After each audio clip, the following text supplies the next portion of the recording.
sebelum saya masuk untuk bagaimana kita menghitung posisi dari bagian ataupun proses untuk bagian menyudut, saya ingin menunjukkan animasi dari pergerakan untuk memproses benda seperti gambar yang terlihat sekarang. Nah, seperti di video sebelumnya, video 11, salah satu yang perlu kita ingat bahwa nantinya setelah siap alat potong untuk memproses, dia harus turun pada kondisi bebas. Jadi bukan di salah satu titiknya. Jika kita turun di salah satu titiknya, artinya ketika turun dia akan melakukan pemakanan.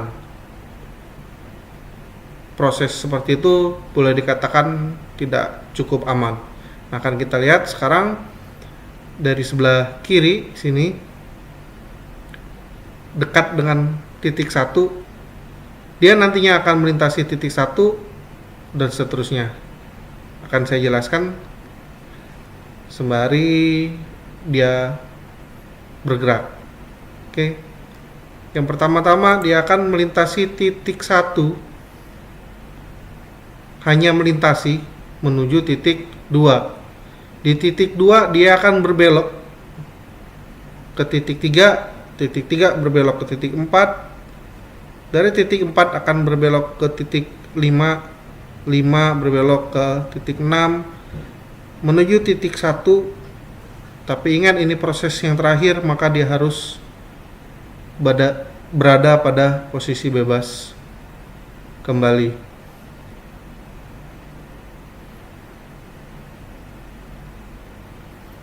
Itu tadi animasi dari pergerakan untuk memproses benda ini.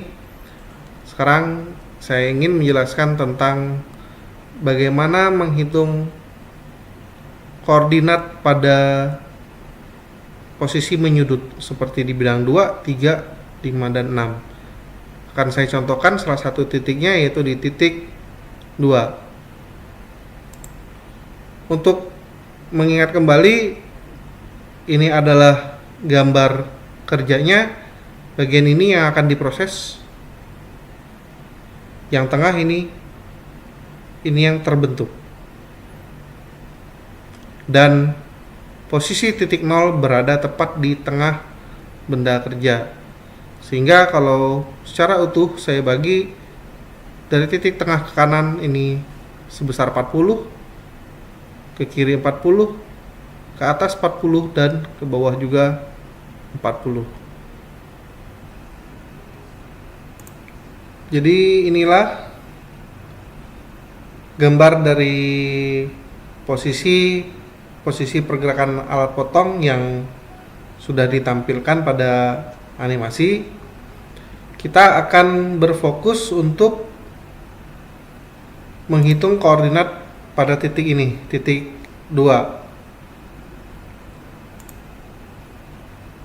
Oke, jika saya perbesar jadinya seperti ini. Di areal yang berwarna hijau ini.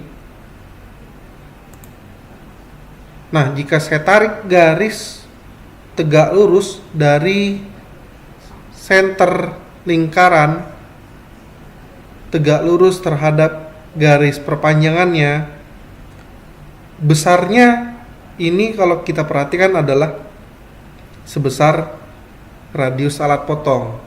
Nah, jika saya tarik juga seperti ini, dari senter ke tegak lurus, dari senter tegak lurus terhadap garis perpanjangannya, maka panjang ini pun pastinya sama dengan besar radius alat potong. Sehingga perlu saya ingatkan kembali bahwa ukurannya untuk dari senter ke atas ini sebesar 32 dan ini sebesar R, begitu juga dengan garis hijau yang miring ini, sehingga totalnya kalau untuk posisi secara vertikal, posisi alat potong pada titik 2 ini adalah 32 ditambah radius. Nah, untuk bagian ini cukup sederhana, sama. Hanya saja jika kita lihat di sini untuk posisi horizontalnya ini adalah 32, sedangkan ini karena ada potongan chamfer sebesar 10 kali 45 derajat sehingga ini panjangnya adalah 22. Yang akan kita hitung adalah jarak X ini. Berapakah jarak X-nya? Tentunya posisi untuk sumbu Y-nya sudah kita ketahui 32 ditambah R. Jadi misalkan alat potong yang kita gunakan adalah diameternya 20 misalkan, maka 32 ditambah radiusnya yaitu 10 atau 42. Nah, saya perbesar lagi di sini. Artinya yang akan kita hitung adalah arealnya di bagian ini. Nah, panjang ini berapa? Akan sama besarannya dengan panjang X. Warna merah. Areal warna merah inilah yang akan kita perhitungkan. Nah, jika kita tarik keluar, bentukannya akan seperti ini kurang lebih. Kalau kita perhatikan ini adalah, kalau saya potong di tengah-tengahnya, boleh dibilang ini adalah segitiga siku-siku yang saling kita tempelkan. Maka kalau saya buang bagian yang atasnya ini, akan saya dapatkan segitiga siku-siku, sehingga kita akan lebih mudah untuk menghitungnya. Panjang ini adalah sudah diketahui adalah R. Yang mau kita cari adalah panjang yang bagian alas bawah ini.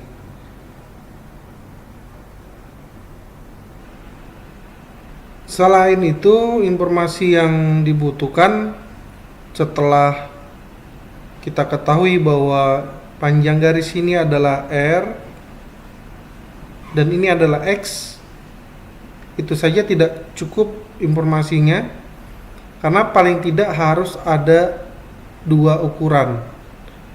Bisa saja ukuran panjang dari sudut-sudutnya atau rusuk-rusuknya ini, ataupun satu sudut satu sisi atau sisi satu rusuknya. Nah, sedangkan yang informasi yang bisa kita dapatkan yang sudah pasti adalah nilai R, sehingga kita butuh informasi lain. Nah, informasi lain yang bisa kita dapatkan dari gambar itu adalah sudutnya.